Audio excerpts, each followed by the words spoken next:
بانی ہے آپ نے جی آج نام نہیں یہ لیا. میں دشمن بس ہم نہیں چاہتے کہ آج نام لیں. آپ نے بتایا ہوا ہے ارشد صاحب کو پتہ ہے ہاں یہ دشمن کون. ملک کے کہنے پر ہو رہا ہے. جیسے جی یہ وینزویلا، ارجنٹینا، یمن یہ تباہ ہو رہے ہیں، ان کے لوگ خودکشیاں کر رہے ہیں، مر رہے ہیں، وہ دوسرے ملکوں پر محتاج ہو گئے ہیں جہاز خریدنے پر. اسی طرح یہاں پر بھی ہے، یہ کسی کے اشارے پر ہو رہا ہے یہ سب. بالکل ٹھیک ہے. اچھا صاحب آخر میں نے کیونکہ آپ سے وعدہ کیا تھا کہ آپ کے یار کی آپ کو ویڈیو دکھاؤں گا, تسی ڈالر کل دیو تواڈے ادھر حساب تھا, پہلے سن لو اس تو بعد گل کرنے ہیں سر. 22 کے لیے جی کرنٹ اکاؤنٹ خسارے میں اضافے پر ایکسچینج ریٹ مزید بڑھے گا. تو یہ سب کچھ چل رہا ہے. اور البتہ اوورسیز پاکستانیز جو ہیں جی وہ بڑے خوش ہیں ڈالر کے بڑھنے پہ, کیونکہ یہاں پہ لوگ پریشان ہوتے ہیں, لیکن اوورسیز پاکستانی خوش ہیں, اور ان کے جو یہاں پہ اہل خانہ ہیں, ان کی فیملیز ہیں, وہ بہت خوش ہیں. اس کی وجہ ہے کہ اس وقت کوئی 8-9 ملین پاکستانی باہر ہے, اور وہ وہاں سے ڈالر بھیجتے ہیں اپنے پیاروں کو پاکستان میں. تو وہ یہاں پہ جو اگر $1,000 بھیجا گیا تھا ایک مہینہ پہلے, تو $1,000 کے 1,52,000 یا 1,54,000 ملتے تھے, جو کہ اس وقت مل رہے ہیں 1,70,000 1,69,000 انہی $1,000 کے. تو ان کو تو فائدہ ہے, اور وہ کہتے ہیں کہ باہر سے ڈالر ہی ہمیں آتا ہے اور یہاں پہ ہمیں روپے ملتے ہیں, تو ڈالر جتنا اوپر جائے گا ہمیں اتنی زیادہ. سر یہ صاحب ایک ٹی وی ہے پاکستان کا, بہت بڑا ٹی وی ہے, آپ اس سے اختلاف کر سکتے ہیں, اس کے ایک بہت بڑے اینکر ہیں. اور میں حیران اور پریشان ہوں ان کی سوچ کس سے ملتی ہے. مجھے اچھی طرح یاد ہے سوشل میڈیا پہ میں نے مطلب کہیں دیکھا تھا کہ بزرگ کہہ رہے ہیں پتر ہے نواز شریف دو شباز دوویں بھرا چور سن, ساڈا پتر $1,000 بھیجدا سی تے سانوں ₹1,00,000 ملدا سی. اب جدوں دا خان آیا 1.5 تو 2.25 لاکھ ملدا ہے. پتر انج دے ایماندار ہوندے نے. اب اس بابے کی سوچ اور اس ٹاپ کے اینکر کی سوچ میں کوئی خاص فرق نہیں ہے جو مجھے لگتا ہے. ارشد صاحب باقی ذرا آپ اس سے بتا دیں, گھر اتنے پیسے بھیجتے ہیں آپ اٹلی سے بیٹھ کے, اور آپ ہمیں کہہ رہے ہیں کہ مطلب کہ پچھلے نہیں پوری نہیں پہنتی. صورتحال یہ ہے کہ مذاق کی بھی بات نہیں ہے, رونے کی بات ہے. بہرحال ان لوگوں کے لیے تو یہ ہے کہ جوتی اتار لے, مارنا شروع کر دے اور گنے بھی نہ. ان لوگوں کو یہ اس بات کا نہیں پتا کہ پاکستانی کرنسی چھاپ کے ڈالر خرید کے اور پھر ڈالر واپس پیمنٹ کرتا ہے اور اس کے عوض سامان خریدتا ہے. اس گدھے کو یہ نہیں پتا کہ جب 150 کا ڈالر تھا اور 175 کا ہو جائے تو پھر 35% کا فرق پڑتا ہے, یعنی کہ 10% انفلیشن بڑھتی ہے. اس گدھے کو اس اعداد و شمار کا نہیں پتا. یعنی کہ جو کام $1,000 میں ہو رہا تھا نا, اگر ڈالر جو سا ہے وہ 170 کا چلا گیا 150 سے, تو وہ کام اب $1,200 میں ہوگا یا $1,150 میں ہوگا. اس گدھے کو اس بات کا نہیں سمجھ میں آ رہا کہ مہنگائی اتنی تعداد سے بڑھے گی, کیونکہ پاکستانی تو پاکستانی گورنمنٹ ہو یا ایجنسیاں ہوں یا بزنس ہو, وہ پیسہ اکٹھا کرے گا, ڈالر خریدے گا اور وہ واپس بھیجے گا. پتہ نہیں یہ کون لوگ بٹھائے ہیں, اسی وجہ سے یہ سارا بیڑا گرک ہوا ہے. مار مار کے نا ان کو بس گننا بھول جائے, مارتے ہی رہے, کیونکہ ان لوگوں نے آ کے اس ملک کا بیڑا گرک کیا ہے. بہرحال تکلیف دہ صورتحال تھی. آپ نے کہا دوست ہیں سنا دیا, سارا جو ہے نا مزاج بگڑ جاتا ہے ان لوگوں کی وجہ سے. یہ دیکھیں, تھوڑا سا ماضی دیکھیں. عمران خان یہ وہی تھا جو کہتا تھا کہ جب ڈالر کا ریٹ $1 چڑھتا ہے نا تو $1 ارب قرضہ بڑھ جاتا ہے, اور اس قسم کے اعداد و شمار گناتا تھا. وہ بھی غلط تھے, وہ بھی جھوٹ تھا بھائی جان. اگر اس وقت میں ڈالر, پہلی بات تو یہ تھی کہ اسٹیبل کیا تھا, اور جتنی پاکستان کی چیمبر آف کامرس تھی نا ان سب نے یہ کہا تھا کہ ہمیں سوٹ کرتا ہے 107 سے اور $104 کے درمیان میں. تو ڈار صاحب تو 104 اور 5 کے درمیان میں رکھتے تھے. اتنی گرفت تھی اکانومی کے اوپر. وہ بھی بہت بڑی ایک وجہ تھی, ورنہ وہ 95 اور 100 کے درمیان میں رکھنا چاہتے تھے. جی بالکل, یہ تو ریکویسٹ تھی, کیونکہ میں تو خود پنڈی چیمبر آف کامرس کا جو ہے بڑا ایکٹیو ممبر تھا. تو یہ تو خود چیمبرز کہہ رہی تھی کہ نہیں ہماری ایکسپورٹس پہ فرق پڑ جائے گا, ورنہ تو اس کو 90 سے انڈر لے آنا تھا. اور وہ یہی شیخ صاحب تھے نا کہ جب یہ کہتے تھے کہ $100 کا ہو گیا تو میں استعفیٰ دے دوں گا, اس بےشرم کو شرم ہی نہیں آئی تھی 2013 میں جس ٹائم میں 100 روپے کے انڈر لے کے آئے تھے. لیکن مطلب یہ یو ٹرن لے رہے ہیں کہ شروع سے ہی ماہر ہیں.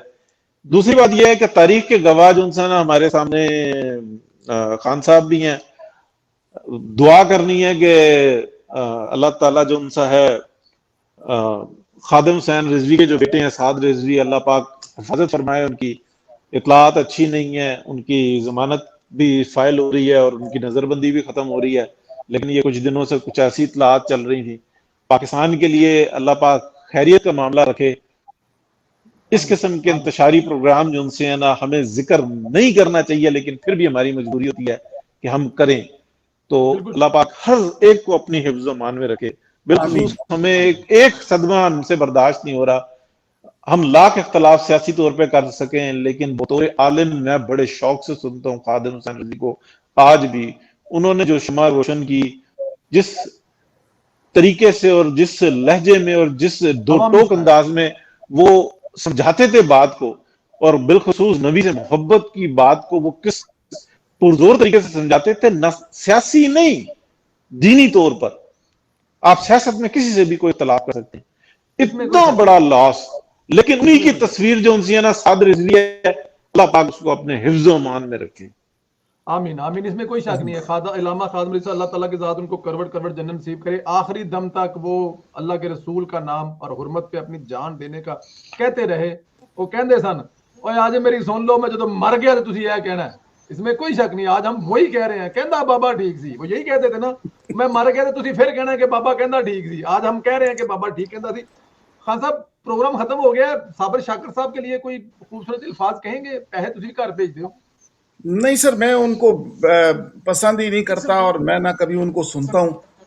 عموماً یہی شکایت آتی ہے کہ یہ اسی طرح کی بونگیاں مارتے ہیں, ان کو سمجھ کچھ ہے نہیں. یہ پتہ نہیں, شاید وہ ٹائم بھر رہے ہوتے ہیں, وہ منٹ ہوتے ہیں نا ان کے بھرنا ہوتا ہے اس کو, تو یہ اس میں اس طرح کی بات کرتے ہیں. نہ کوئی اس میں تعلیمی اینگل ہے, بلکہ تنقید کر کے ہمیں نیچے آنا پڑے گا ان کے لیول پہ. میرے خیال میں جان بوجھ کے تو نہیں کروایا جاتا کہ مطلب کہ لوگ انج سنتے ہیں, انج سننے کی سے نہیں ہے چول مارا گے تو لوگ زیادہ سنیں گے. یہ بھی ٹرک ہوتے ہیں نا لوگوں کو ویورشپ لینے کے لیے. یہی میں کہہ رہا ہوں, ان کے یہاں مجبوری ہوتی ہے کہ کھانا پوری کرنی ہوتی ہے وہ منٹوں کی, کیونکہ پیچھے تیل بیچ رہے ہیں نا, پیچھے صابن بیچ رہے ہیں, فون بیچ رہے ہوتے ہیں یہ. تو یہ تو اصل میں یہ بیچارے ہیں تو یہ بیچنے والے ہیں تیل, صابن اور سرخیاں پاؤڈر. اس لیے ان کو یہ بکواس بولنی پڑتی ہے, کیونکہ وہ منٹ اگلے نے خریدا ہوتا ہے ان کا.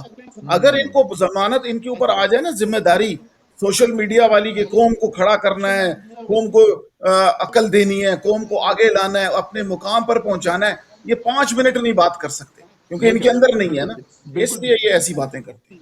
بالکل ٹھیک ہے, بالکل ٹھیک ہے جی. ارشد سر یہ فضول آدمی ایسا ہے کہ پیچھے جب کرونا آیا تو یہ کہتا ہے کہ جناب لوگوں کو کوئی کام نہیں ہے تو 12 کروڑ بچے زیادہ پیدا ہوں گے.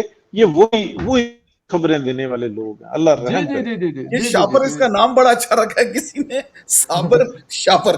اتنا شاپر, اس میں کوئی شک نہیں ہے. یہ جیسے لپیٹ کے لاتا ہے نا, وہ شاپر میں پوری آ سکتی ہیں, کسی اور چیز میں پوری آ نہیں سکتی. کسی اینکر کا کوئی ایسا نام نہیں ہے سوائے مزے کی بات ہے. اللہ تعالیٰ دی ذات جوڑیاں بناتا ہے. یہ نال غلام حسین صاحب دی بھی جوڑی ہے ہو جی جے, ان کی بھی سنو نا. اللہ میں حیران پریشان ہوں. ان کو نیشنل ٹی وی پر بٹھانے والے اور ان سے باتیں کروانے والے اور ان کی باتیں سننے والے. کہاں مشتاق منہاج صاحب اور جاوید صاحب ہوتے تھے, ان کا پروگرام ہوتا تھا بولتا پاکستان. کیا بات, تو اس پہ ہم جوک کرتے تھے ڈولتا پاکستان. وہ بھی بڑے خطرے, مگر ان کا ایک معیار تھا, لہجہ تھا, کوئی بیانیہ تھا. یہ تو بےچارے انہی کی نقل میں چل رہے ہیں. اور بس ادھر حجام ہوتا ہے پاکستان میں, نائی سے آگے کا سٹیج ہے حجام. یہ وہ کوئی حجام کاریگر لوگ ہیں, یہ مجھے لگتا ہے یہ وہ نہیں ہے, میڈیا کے لوگ نہیں ہیں. No doubt. خان صاحب بہت شکریہ. آپ یہ اندازہ لگائیں, یہ غلام حسین وہ ہے جو ٹین ڈبہ بیچ, پرانا لوہا بیچ, کباڑی ہے یہ. اچھا صابر شاکر کو دیکھ لیں, اس کا بھی ایسا کام ہے. ارشاد بھٹی کو دیکھیں, وہ پنڈی اور اسلام آباد میں جو سپلائی کا کام کرتا تھا, تو ابھی وہ تاج گل کی ویڈیو کی بات ایسی ہوتی تھی اس کے بعد. اگلی ویڈیو کس کی ہے اور اس وقت میں ہمارے اگلی ویڈیو کس کی آ رہی ہے؟ اگلی ویڈیو پوچھ رہے ہیں خان صاحب کس کی ہر ہوٹل میں ارشد بھائی اگلی ویڈیو کا کس کا نمبر لگنے ارشد صاحب والا کی ہے؟ جو ہے وہ کال کٹ گئی, ان کا انٹرنیٹ کچھ ہو گیا جی. اگلی کا کوئی خاصا بتا دیں کس کی آ رہی ہے, پتہ نہیں کوئی سندر شندر لگتے اپنا کی نام تھا کوئی حریم شاہ جڑے جتھے گھومدیاں گھما دے. ہاں حریم شاہ کو بلایا گیا ہے کہ بھائی آپ اس میں حصہ لیں اس سارے کنٹروورسی میں, اور آپ کے پاس کچھ اگر ویڈیوز ہیں تو آپ جاری کریں, چاہے وہ کسی کی بھی ہوں, تاکہ جو ہے نا توجہ توشے خانے سے ہٹے. اصل بات یہ ہے زبیر صاحب نے تو بھگت لیا نا توشہ خانہ کا نام لے کے. زبیر صاحب کو ہم نے انہوں نے پریس کانفرنس کی تھی کہ عمران خان سے اگر بے ایمان نہیں ہے تو توشہ خانہ کھولنے میں تمہارے پرابلم کیا, اور ٹھیک اگلے دن ان کی یہ ان پہ آ گئی. نزلہ گر گیا. اور ان کو کل ہم لوگوں نے خاور صاحب نے دعوت دی تھی, اور انہوں نے کہا کہ ابھی ٹینشن بہت ہے تو مجھے ایک ہفتہ دے دیں بیچاروں کو.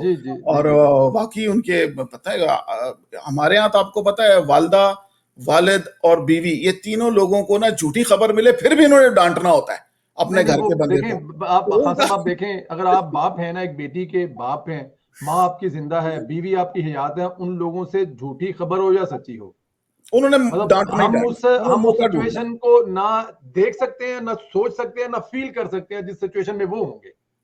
حالانکہ زبیر بھائی کو کس چیز پہ بلیک میل کریں گے, کیا کہ مریم صاحبہ کو قائل کریں کسی بات کو. مریم صاحبہ نے کہا ہے نا کہ مطلب ان کو ڈرایا دھمکایا جا رہا تھا, ان کو دھمکیاں دی جا رہی تھی, جس نے لڑنا ہے مجھ سے سیاسی طور پر لڑے, اس طرح کی حرکتوں سے ہم نہیں ڈٹیں گے. اور یہ بہت بڑی بات ہے جو مریم نواز صاحبہ نے کہا کہ میرے ترجمان زبیر صاحب ہی رہیں گے. یہ میرے خیال میں ایک اس وقت میں اپنے لیڈر کی, اپنے ساتھ کھڑے ہونے والوں کے لیے یہ مثال جو ہے نا مریم نواز نے قائم کی ہے, اس کی کوئی مثال نہیں ملے گی. ورنہ چھوٹا سا فارغ کرو جی, مطلب سوری جی اگے پیچھے یہ پیچھے نہیں, کوئی اور آگے بیٹھ جائے. بالکل بالکل بالکل, اس میں کوئی شک نہیں ہے. خان صاحب بہت شکریہ, اپنا خیال رکھیں, اللہ تعالیٰ کی ذات آپ کو دیکھنے والوں کا سلام. وہ ساتھی درمیان میں سلام کر رہے تھے, میں اس وقت ان کا جواب نہیں دے سکا. وعلیکم السلام. انشاءاللہ اگلے ہفتے آپ لوگوں کے کوسچنز بھی لیں گے.